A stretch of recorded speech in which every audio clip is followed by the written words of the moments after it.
Hi friends, నమస్తే. ఈరోజు supreme court ఏదైతే హిందూ మతం నుంచి ఒక వ్యక్తి ఇతర మతంలోకి మతం మారిన తర్వాత హిందూ మతంలో ఉన్నప్పుడు వాళ్ళు పొందుతున్న క్యాస్ట్ బెనిఫిట్స్ అంటే రిజర్వేషన్ ఇవన్నీ ఖచ్చితంగా కోల్పోవాల్సిందే అని చెప్పేసి నిర్ణయం తీసుకోవడం జరిగింది. రిజర్వేషన్ రద్దు అవుతుందని చెప్పేసి దాని గురించి కొంచెం డీటెయిల్డ్గా తెలుసుకుంటే అసలు విషయం ఏంటి అని అంటే ఇక్కడ అసలు మన దేశంలో రిజర్వేషన్ వ్యవస్థ ఒక ముఖ్యమైన సామాజిక సాధనం. ఇది అంటే ఒక సాధారణ హక్కు కాదు, ఇది ఒక ప్రత్యేకమైన సమస్య కోసం ఇచ్చిన ఒక పరిష్కారం లాగా. ఆ సమస్య ఏంటంటే అంటరానితనం, డిస్క్రిమినేషన్. అంటే ఇది ఒక డిస్క్రిమినేషన్ అనేది ఒక సామాజిక వివక్షంగా ఉన్నది కాబట్టి ఈ నేపథ్యంలో సుప్రీంకోర్టు ఆఫ్ ఇండియా మరియు ప్రభుత్వం తీసుకున్న ఒక స్థానం స్పష్టంగా ఉంది. అదేంటి అని అంటే ఈ సమస్య ఉన్న చోటే రిజర్వేషన్ ఉండాలి. అది కరెక్టే కదా. ఎందుకంటే అసలు కాన్స్టిట్యూషన్ ఆర్డర్ 1950 ప్రకారం ఎస్సీ హోదా అంటే అంటరానితనం అనుభవించే వర్గాలకు మాత్రమే ఇచ్చేది. ఇది మతానికి కాకుండా ఆ సామాజిక నిర్మాణానికి సంబంధించిన విషయం. కానీ ఆ సామాజిక నిర్మాణం ప్రధానంగా హిందూ సమాజంలో ఉండేది కాబట్టి హిందూ సమాజంలో ఉన్న ఎవరైతే ఈ షెడ్యూల్డ్ క్యాస్ట్ కింద ఉన్నారో వాళ్ళకు మాత్రమే మొదట ఈ హోదా ఇచ్చారు. తర్వాత ఇది సిక్కు మతంలోకి ఇవ్వచ్చు, బుద్ధిస్ట్ మతానికి కూడా చేంజ్ చేశారు. ఎందుకంటే ఈ రెండు మతాల్లో కూడా అంటే హిందూ మతంతో పాటు సిక్ మతంలో కావచ్చు, బుద్ధిస్ట్ మతంలో కూడా క్యాస్ట్ సిస్టమ్ ఉంది కాబట్టి ఆ రెండు మతాల్లోకి మారిన వాళ్ళు కూడా డిస్క్రిమినేషన్ కొంతమంది ఫేస్ చేస్తారు కాబట్టి అలాంటి వారికి కూడా ఈ రిజర్వేషన్ ఉండాలి అందులో కూడా అన్నట్టు ఇచ్చారు. అయితే ఇక్కడ ఒక ముఖ్యమైన ప్రశ్న ఏంటంటే ఒక వ్యక్తి హిందూ మతంలో ఉండగా అంటరానితనం అనుభవించాడు.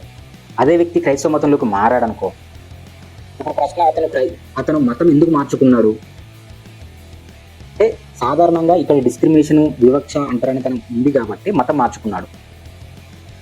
ఆ వివక్ష నుండి నేను బయటపడాలి అని చెప్పేసి క్రిస్టియానిటీ తీసుకున్నాడు. అలా తీసుకున్నప్పుడు ఖచ్చితంగా ఈ వివక్షను నేను పోగొట్టుకోవాలి అని చెప్పేసి వేరే మతం తీసుకున్నాడు కాబట్టి ఈ వివక్షలో ఉన్న రిజర్వేషన్ ఏదైతే తీసుకుంటున్నాడో దాన్ని ఇక్కడే వదిలేయాలి. తనకు కావాల్సింది ఏంటి అని అంటే వివక్ష నుంచి బయటపడ్డాం.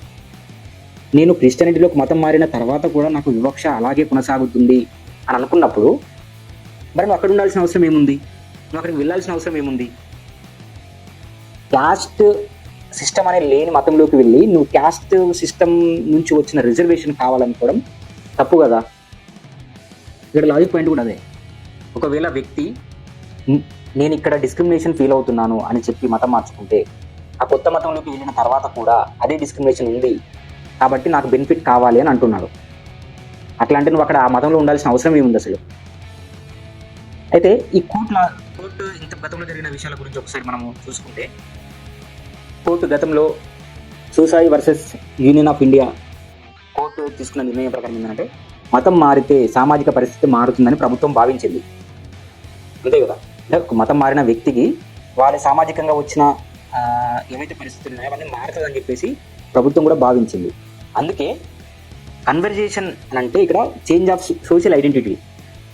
అందుకే సోషల్ ఐడెంటిటీ మారుతుంది కాబట్టి నీకు డిస్క్రిమినేషన్ ఉండదు కాబట్టి సో నువ్వు ఎస్సీ బెనిఫిట్స్ అనేవి ఇక్కడ కంటిన్యూ అవ్వవు అనేది Soosai versus union of India court తీర్పులో కూడా ఈ విషయం వెల్లడించడం జరిగింది. అంటే ఇక్కడ కోర్టు దృష్టికోణం కూడా చాలా క్లారిటీగా ఉంది. ఏంటంటే ప్రాబ్లం ఐడెంటిఫై చేసుకోవచ్చు, ప్రాబ్లం ఉన్న వారికి బెనిఫిట్ ఇస్తుంది. ఒకవేళ ఆ ప్రాబ్లం ఉన్న వ్యక్తి స్ట్రక్చర్ నుంచి అంటే సోషల్ స్ట్రక్చర్ నుంచి బయటికి వెళ్తే ఆ బెనిఫిట్ కూడా అక్కడే ముగించాలి కదా అని చెప్పేసి కోర్టు గతంలో ఇచ్చిన తీర్పులో కూడా అదే చెప్పింది, ఇప్పుడు ప్రస్తుతం ఇచ్చిన తీర్పులో కూడా అదే చెప్తుంది కూడా.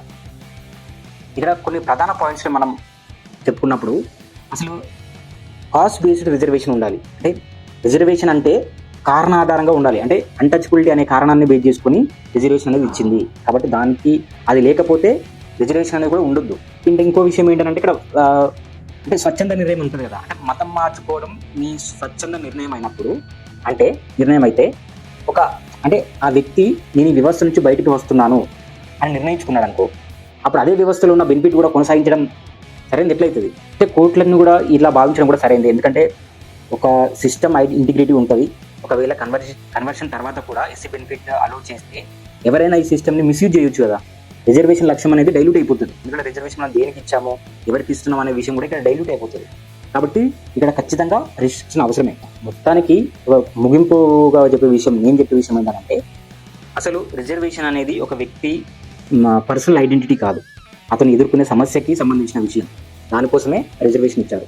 ఒకవేళ ఆ వ్యక్తి ఆ సమస్య నుంచి, ఆ వ్యవస్థ నుంచి విడిచిపెట్టి వేరే మతంలోకి వెళ్ళినప్పుడు ఆ సమస్యకు ఇచ్చిన పరిహారం కూడా, రిజర్వేషన్ కూడా ఇక్కడే క్లోజ్ అయిపోవాలి, ముగించిపోవాలి.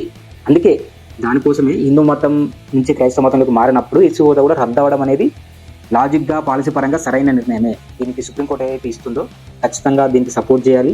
అయితే ఇప్పుడు చట్టం జరగలేదు, కేవలం ఈ కేసుల విషయంలో సుప్రీంకోర్టు చాలా సందర్భాల్లో కావచ్చు ఇప్పుడు కూడా ఈ నిర్ణయాలు వెలువరిస్తుంది. కానీ ఖచ్చితంగా భవిష్యత్తులో కూడా దేశ అధ్యక్షుడు కావచ్చు, పార్లమెంట్ కావచ్చు, రెండు కలిపి చేసుకోవాల్సిన నిర్ణయం. దీనిపైన ఖచ్చితంగా ఒక చట్టం తీసుకురావాలి. మతం మారితే గతంలో ముందు నుంచి ఉన్న పరంగా హిందూ మతంలో కావచ్చు, తర్వాత వచ్చిన సిక్కు, బుద్ధిస్ట్ మతాలకు తప్ప మిగతా వేరే మతాల్లోకి మారితే ఖచ్చితంగా ఎస్సీ హోదాను రద్దు చేయాలి. దాని నుంచి వచ్చే రిజర్వేషన్ అనేది ఖచ్చితంగా రద్దు చేయాలి. సొసైటీ ఇంటిగ్రిటీని కాపాడాలి. అదే మేము కోరుకునేది. Subscribe Mahesh Medapalli.